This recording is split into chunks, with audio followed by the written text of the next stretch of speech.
Fala, meu povo! Aula do professor Newton Filho. Essa aula que foi pensada para o nono ano. Então, se você é aluno do nono ano da rede pública e é aluno deste simpático senhor que está aí no canto direito, você está no lugar certo. Desde agora eu vou colocar aqui o link, aqui no canto superior direito de um vídeo do canal Conhecimentos da Humanidade sobre Shintoísmo, tá? Complementar nossa aula, nosso estudo. Vai lá e assista. Esse canal que eu gosto muito de recomendar, muito bom. Apesar de terem uma pegada meio mística, cabalista, eles sempre fazem umas análises das religiões assim bem pé no chão, bem realistas, né, do ponto de vista científico, que é o nosso objetivo, né? Às vezes, desculpa, gente, às vezes quando eu paro pra espirrar, tossir, viu? Eu não vou parar a aula para fazer isso não. Então, o Shinto, mais conhecido aqui como Shintoísmo, né? É a religião nativa do Japão. É o que nós podemos chamar de religião nativa ou religião nacional. Aquela religião que se estabelece na nação. Surge em tribos, né, no período muito antigo. É uma das religiões antigas da humanidade que permanecem até hoje. Claro que passou por releituras, reformulações, mas pelas suas características nós vemos que ela é bem antiga, do período tribal da humanidade. E chega a nós até hoje como a religião nacional do Japão, né? Está na cultura japonesa. Então, se vocês quiserem compreender melhor sobre nação, tribo, deem uma olhada nas aulas do sétimo ano que eu expliquei bem isso lá, tá bom? Shinto, aqui a imagem começa com Tori. Tori que é o portal, né? Acredito que isso é um portal para um local sagrado no Shintoísmo. Existem Toris assim mais bem feitos, existem mais rústicos, enfim. Depende da condição financeira da comunidade, né? Mas todos são portais para o sagrado. E vocês veem que ele está aí na natureza, né? Num rio, né? Num lago. Acredito que seja um lago. Porque o Shinto surge num período em que o homem estava em contato constante, muito próximo com a natureza, em que o homem era refém da natureza. E por isso o homem adorava elementos da natureza. Não se sabe ao certo quantos deuses existem no Shintoísmo. Existe Deus de tudo: o sol, a lua, a tempestade, o rio, um rio específico, uma pedrinha específica, a divindade da família, a divindade da tribo, enfim, da vila, né? Do país, por aí vai. Nós vamos ver um pouco. Quem são essas divindades? São os kami, tá? A palavra pode ser tanto singular quanto plural, tá? Às vezes eu posso falar kamis, mas é errado, tá? É nosso vício linguístico, né? De colocar o S como plural, mas kami serve tanto para o feminino, masculino, quanto para o singular e para o plural. São os deuses do Shinto, são os kami, tá? Vamos lá ver algumas noções sobre Shinto. Politeísmo, crença na existência de vários deuses. Nós já falamos, não existe um Deus. Existe a ideia de Deus Supremo, mas existem vários deuses. Então, o Shinto é a crença na existência de vários deuses. Animismo, a crença que todos os elementos da natureza possuem um espírito que os anima, né? Às vezes algumas pesquisas deixam meio confuso isso. É espírito? É Deus? É o quê? Vamos chamar de Deus aqui, tá? Porque esse conceito realmente é mais complexo. Só que nós, apesar de vocês estarem já no 9º ano do fundamental, né? Nós não estamos preparando aqui pesquisadores, estamos preparando cidadãos, né? Caso vocês se interessem por essa área de pesquisa, no futuro vocês vão poder estudar mais.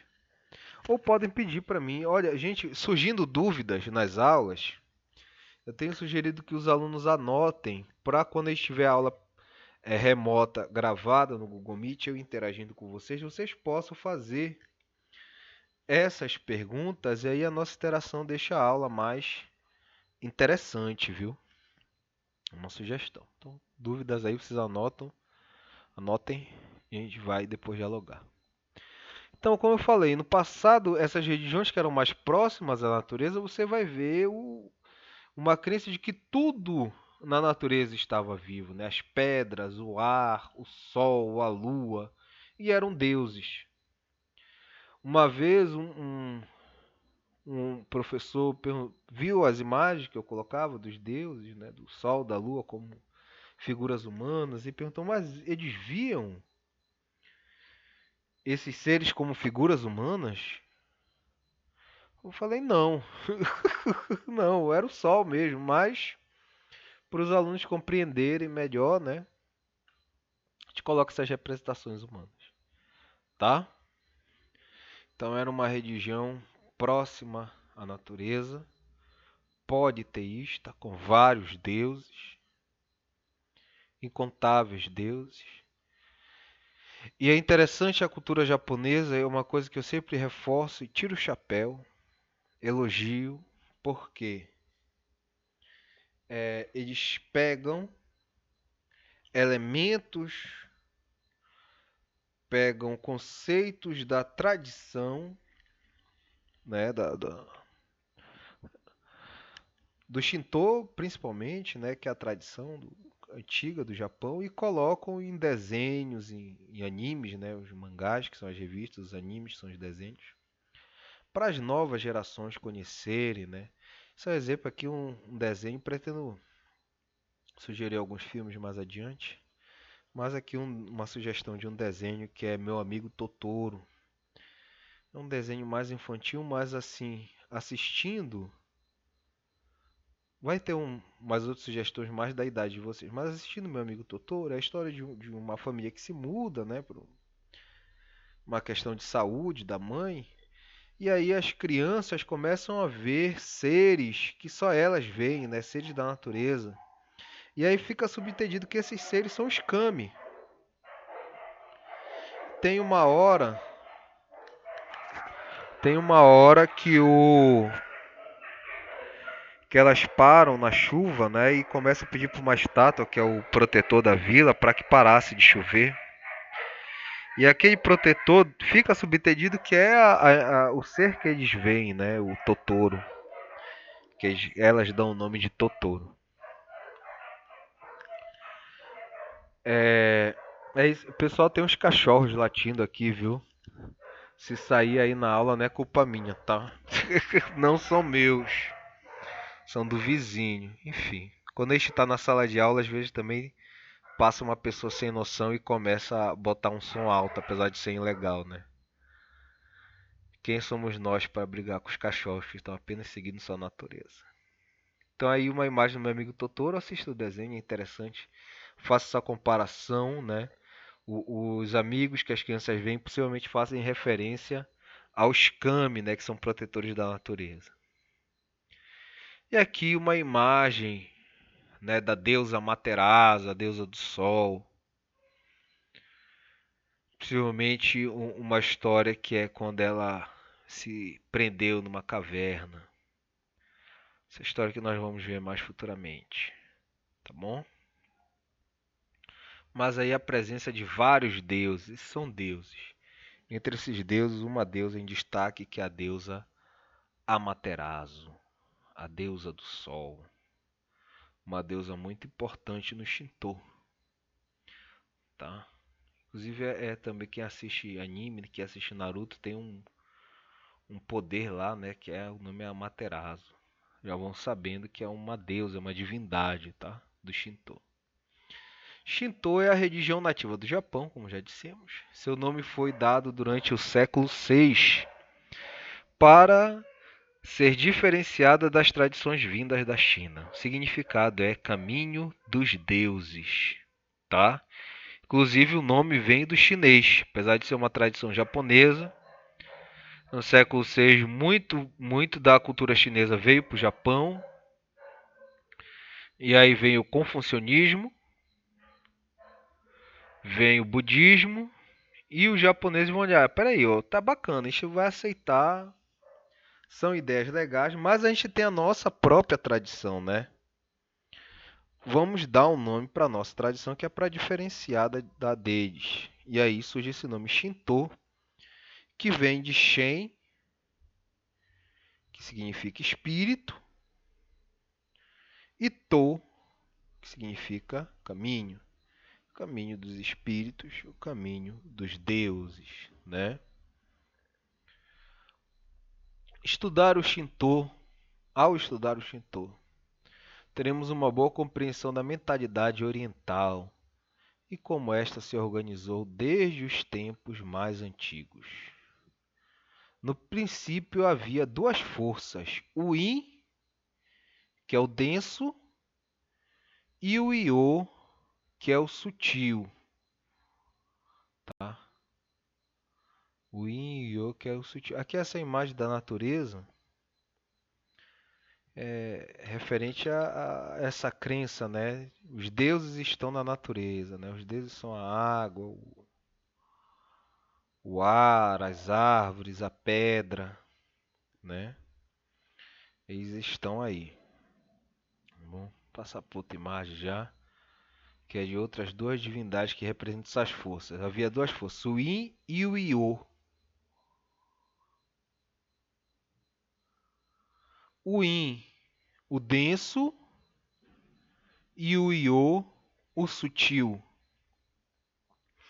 O denso, o escuro, é o feminino. O sutil, o claro, é o masculino, tá? Isso vai ser muito presente na mentalidade japonesa e na mentalidade oriental como um todo. A nossa sociedade divide muito entre bem e mal as coisas. Já no Oriente você vai ver marcante. Desculpa. Ai, desculpa, gente. A ideia de masculino e feminino. Tudo surge a partir de duas forças, do masculino e do feminino, tá bom? O masculino é o sutil, é o claro, é o suave. O feminino é o denso, é o escuro, né? Nós fomos gerados no útero materno, onde é denso, onde é escuro, onde é frio. Assim como as sementes surgem da terra, na escuridão da terra, né? Enfim, é essa a ideia, né? E são espalhadas pelo ar, né? Pelo ar. Então essa é a ideia do Yin e Yo, da força masculina e feminina, tá bom?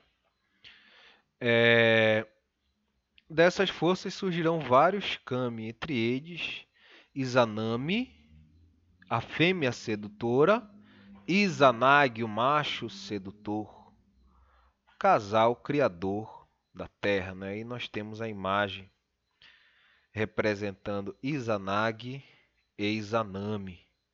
Tá? Essa imagem mais atrativa para as novas gerações, né? meio que uma imagem heróica, né? Uma estética mais própria das gerações atuais. Mas vamos colocar aqui uma imagem mais tradicional de Izanagi e Izanami. Izanami, o macho sedutor ou o macho que convida. Não, Izanagi é o macho, Izanami é a fêmea. É, usando uma lança, Izanagi mexeu a terra e criou o mundo. Esse mundo era um complexo de ilhas, ou seja, o Japão. Isso é interessante a gente enfatizar. Quando você lê um texto sagrado, antigo, né, mitológico, aí fala assim: Deus criou o mundo. Você tem que ter noção que para aquelas pessoas, né, uma religião antiga, qual era a noção de mundo deles? Era o espaço onde eles viviam. Nós hoje não temos ideia real do tamanho que é o mundo, né, gente? Que dirá as sociedades mais antigas, tá? Então, quando eu falo Deus criou o mundo, na mente deles era aquele espaço onde eles viviam, era o mundo, tá bom? É interessante que vocês tenham essa compreensão, certo? Izanami e Izanagi tiveram muitos filhos, mas os dois primeiros foram uma sanguessuga e um rio de espuma, né? Eu vou detalhar essa história. Eles criaram esse espaço na Terra, né, para eles ficarem e tal, e aí a Izanagi chegou com Izanami. Eu sempre confundo os nomes. Izanagi, a Izanagi perguntou para Izanami: "Ó, e aí, como é que é aí embaixo dessa tua roupa aí?" E Izanami olhou para ele: "Olha, eu sou perfeita, mas tem uma parte que me falta." Izanagi, olha que coincidência. Embaixo da minha roupa eu também sou perfeito, mas tem uma parte que me sobra.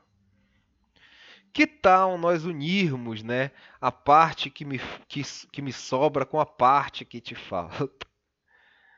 Né? E aí eles fizeram um ritual, eles estavam num templo, fizeram todo um ritual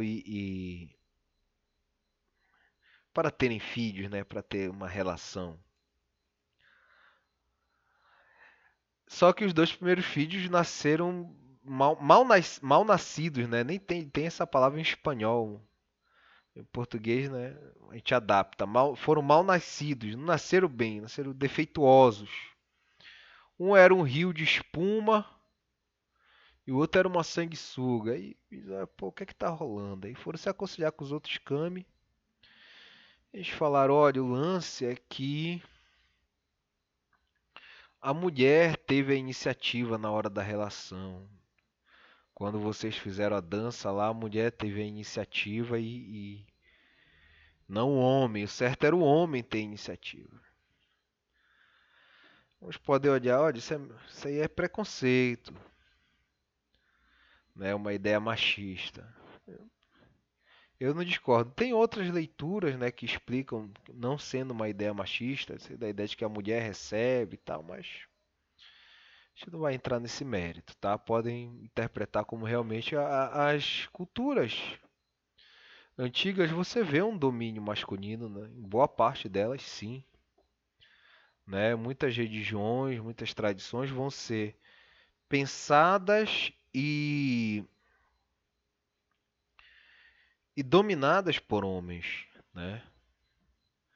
Isso vai ser uma realidade muito forte no passado. Ou em algumas culturas você vai ver que os homens tinham seus rituais e as mulheres tinham outros rituais. E os rituais que acabam sendo mais conhecidos, mais divulgados, eram os rituais dos homens, né? Os rituais das mulheres costumavam ser mais misterioso, mais sigiloso. Ou simplesmente era esquecido. E aí, já orientados, né, devidamente orientados de como ter filhos, eles começam, fazem o ritual de novo e começam a ter filhos. E assim, depois que eles mantêm a relação, começa a surgir divindade direto, né? E passam a ter filhos virtuosos. E esses filhos são a natureza, né? O mar, as pedras, as árvores, entendeu? Esses são os filhos que vão nascendo, as coisas que ocupam o mundo. Mas ao gerar o fogo, Izanami morreu. Zanag desceu ao mundo dos mortos para buscar sua amada. Deixa eu ver qual foi a próxima imagem que eu coloquei aqui. Ó, já é da Izanami morta. Achei essa imagem, parece um. Acho que é um personagem de algum jogo de videogame aí. Vocês podem deixar nos comentários. Eu vou pegando quando tem a ver. Tá aqui o nome Izanami e ela tá morta, né? Então, vamos fazer uma análise. Inclusive, eu convidei o pessoal do sétimo ano a assistir essa aula para eles compreenderem essa questão do feminino que eu vou analisar já já no final da aula. Mas, se ao geral fogo ela morreu, enquanto a Kami tentava convencer o Senhor dos Mortos a de deixar ir, né? O seu marido chega no mundo dos mortos, ó, de vir te buscar. E ela fala, ó, peraí, eu vou convencer o Senhor do mundo dos mortos a me deixar ir. Você fica aqui, você não olha para mim, não vem atrás de mim, porque eu comi o fruto desse local aqui. Então eu não vou poder sair porque eu já comi o fruto daqui, mas você me espera aqui que eu vou convencer o Senhor do mundo dos mortos a me deixar ir embora. Não olhe para mim, fique aqui. E como é de praxe nas histórias, né? O cara não seguiu a ordem que foi dada para ele. Zanag viu sua esposa em estado de putrefação e fugiu. Ai, ai, o Izanagi é frouxo. Ficou com medo da mulher. Chegou lá, ela tava morta, tava em putrefação. Acabou o amor. Ai, ai. Izanami ainda tentou capturar Izanagi, mas este fechou o caminho do mundo dos mortos com uma pedra. É interessante essa história porque ele sai correndo. Deixa eu ver se eu coloquei outra imagem dela, que eu acho que não, acho que eu coloquei só essa mesmo, né? Só essa. Ele sai correndo com medo e ela lança umas entidades lá atrás dele, parece uns demônios, bicho feio pra correr atrás dele. E os bichos vão correndo, ele, sabe, esses pentes de samurai, né, de japonês antigo, eles pegam e vai jogando pra trás e vai nascendo umas árvores, umas uvas, umas parreiras, né? E aí as entidades param lá e começam a comer as uvas e tal. É bem louco. Eu fico imaginando aquelas cenas do Naruto, né? A galera correndo com o braço pra trás. Aí corre, para, briga, lança um poder, tchá, tchá, tchá. E tem a ver, tem a ver. A cultura japonesa, como eu falo, né? A gente tem que tirar o chapéu. Eles fazem essas releituras aí que facilitam, né, as novas gerações absorverem essas histórias antigas, né? Eles valorizam a sua cultura, isso é importante. Aqui no Brasil a gente está aprendendo a fazer isso. Na verdade, eu vou dar o mérito para os artistas brasileiros que já faziam isso há muito tempo. A diferença é que a gente não tinha a grana que países como o Japão, Estados Unidos têm, né? Mas hoje você já vê uma viabilidade, você já vê trabalhos que valorizam a cultura brasileira aí surgindo, né? O mais recente aí, esse que está sendo, ai, desculpa, está sendo muito elogiado é o Cidade Invisível. Eu ainda não assisti, vou assistir ainda. Estou vendo muitos elogios. Enfim, vamos lá. E aí quando a Izanami tá chegando perto do Izanagi, fala: "Vem cá, seu frouxo. Quando ela olha para ele, ele já está fechando o portal do mundo dos mortos com uma pedra. E Izanami fala: Olha, eu vou me vingar de ti. Todo dia eu vou matar 1000 pessoas. E Izanagi fala: e todo dia eu vou fazer nascer 1000. E assim começa o ciclo da vida. Agora nós vamos analisar, como eu prometi, essa questão do feminino, das divindades femininas, tá? Vai ser muito comum você ver em diferentes culturas, tá? Diferentes culturas, deusas femininas associadas à terra, ou à água, ou aos dois, tá? Então, normalmente, as deusas femininas estão associadas à terra ou à água, que são os elementos mais densos. Porque é da terra e da água que vem a vida, tá? É da terra e da água que as sociedades primeiras, né, as mais antigas, tiram seu sustento, seu alimento. Então, as deusas mãe davam a vida. No judaísmo, que é da onde vem o cristianismo, né? O cristianismo, eu falo judaísmo logo porque é da cultura de onde veio da maioria de vocês, né? Que é o cristão. No judaísmo, como existe a ideia de um Deus único, você não vai ver divindades, mas você vai ver esses elementos na história das pessoas.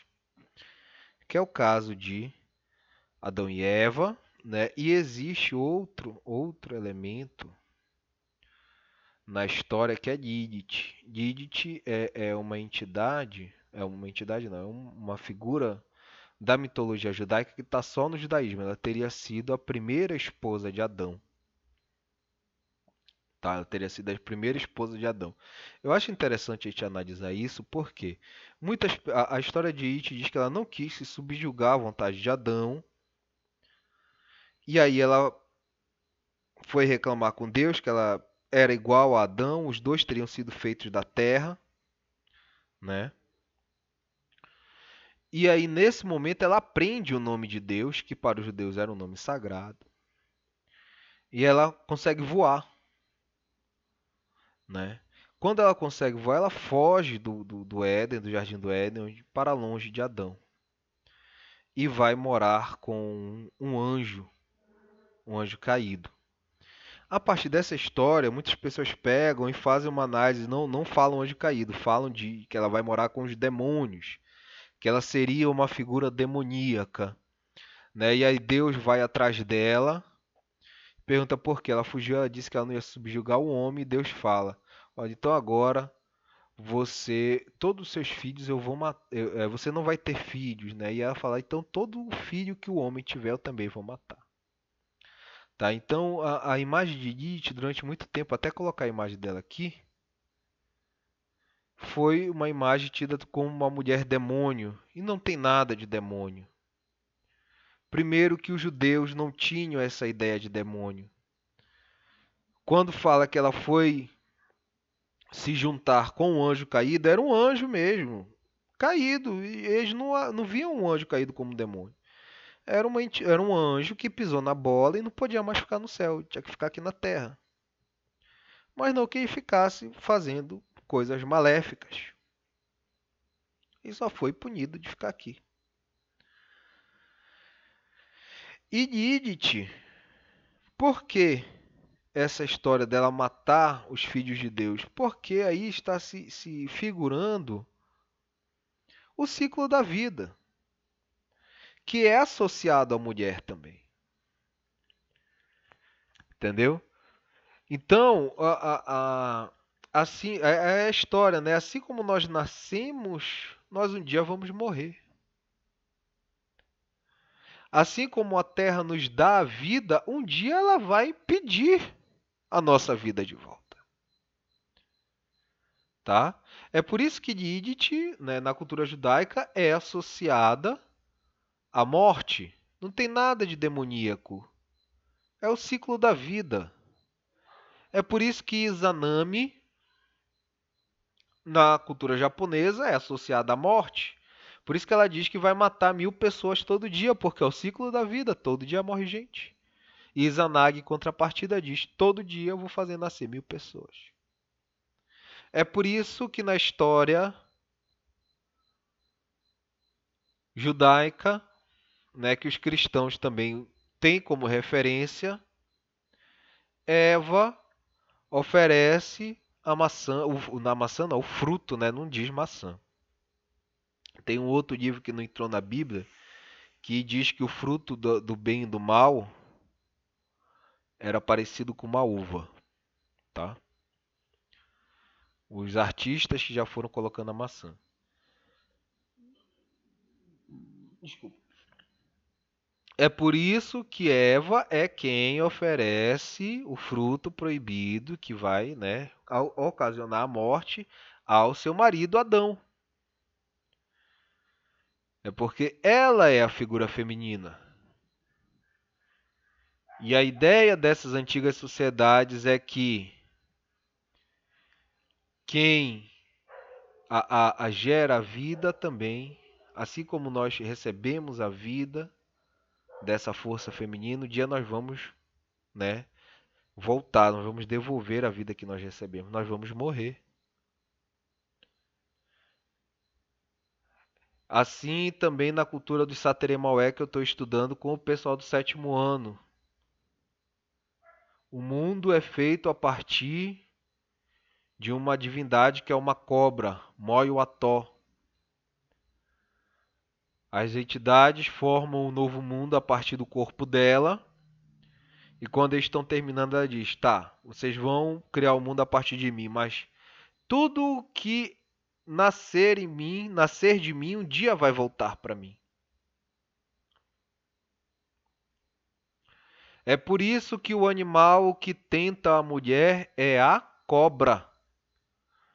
Porque a cobra, né, que no texto hebraico está descrito como o animal mais astuto, é um animal que vive na terra e na água. Olha aí os dois elementos femininos. Estão entendendo a simbologia? Tá? Então, vocês estão no 9º ano, né? E quem tiver interessado de assistir já tem capacidade de compreender isso. Durante muito tempo eu vi pessoas interpretando como um preconceito à mulher, como todo mundo quer pôr a culpa das desgraças na mulher. Não é nada disso. É a figura feminina, como muito diz, o arquétipo feminino, associado à terra, associado à água, né? Aos elementos que nos dão a vida, nos dão o alimento, os frutos, né? Nos dão a madeira, e a água nos fornece o peixe, né? Outros alimentos que vêm da água. E de onde nós recebemos a vida, um dia nós também vamos morrer. Então é assim que as antigas sociedades viam essa visão do feminino e representavam nas suas divindades, né? Eu falei, os judeus tinham essa ideia de um Deus único, então eles não vão ter divindades, né? Vão ter figuras mitológicas representando esses elementos. Para finalizar, que essa imagem que é do taoísmo, né? Mas é a que melhor representa essa ideia de masculino e feminino. Muitas vezes eu vi pessoas fazendo uma leitura dessa imagem como sendo o bem e o mal, passando a mensagem que todo bem tem um pouco de mal e todo mal tem um pouco de bem. Tá errado. Essa imagem, né, no taoísmo é o yin e yang. Os japoneses chamavam de yin e yo. O masculino yin que é o leve, é o suave, é o claro, é a força masculina. Os deuses masculinos normalmente associados, na maioria das vezes associados a elementos do céu, ao claro, ao suave, ao vento, ao fogo. Não é uma regra fixa, viu? Às vezes varia, mas na maioria dos casos os deuses masculinos são assim. Os deuses masculinos são o vento, são fogo, é o céu, essas coisas. E a força feminina Io, o denso, o escuro, o úmido, é a força feminina. As deusas femininas normalmente associadas à terra, à água, que é de onde vem a vida, de onde vem o sustento humano. Tá beleza, pessoal? Então espero que tenham gostado da aula. Vão lá nas descrições e vejam e preencham a frequência de vocês. Não deixe de preencher a frequência, tá? Se tiverem dúvidas, coloquem nos comentários ou anotem as dúvidas e tragam para a nossa aula presencial para a gente fazer um debate aqui. Um forte abraço e tchau!